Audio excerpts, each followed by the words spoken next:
Welcome to Rustbuster's installation guide for Dodge's 2003 to 2009 Ram 2500. Before you begin, if you are uncomfortable performing any of these procedures, we strongly suggest seeking a qualified professional. Make sure you have all required tools and utilities. Follow all manufacturer safety precautions.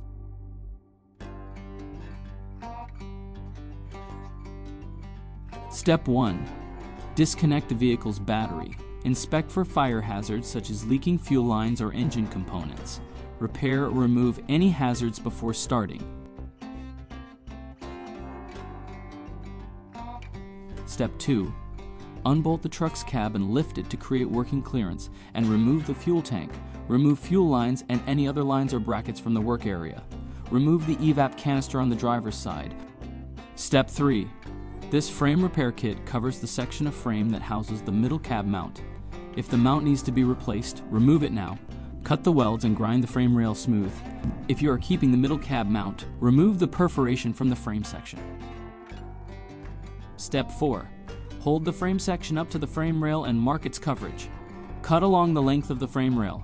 Remove about 1/2 to 3/4 of an inch from the bottom of the frame. Step 5. Grind the work area clean and apply weld-through primer. Slide the frame section into place using the factory holes for alignment. Use a hammer to seat the section snug on the frame rail. Step 6. Seat clamp the frame section in place. Confirm alignment.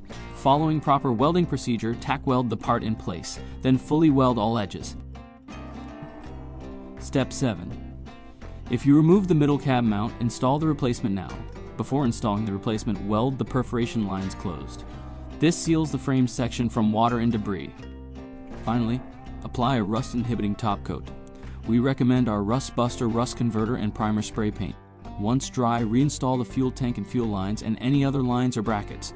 Reinstall the evap canister, then lower and reinstall the cab.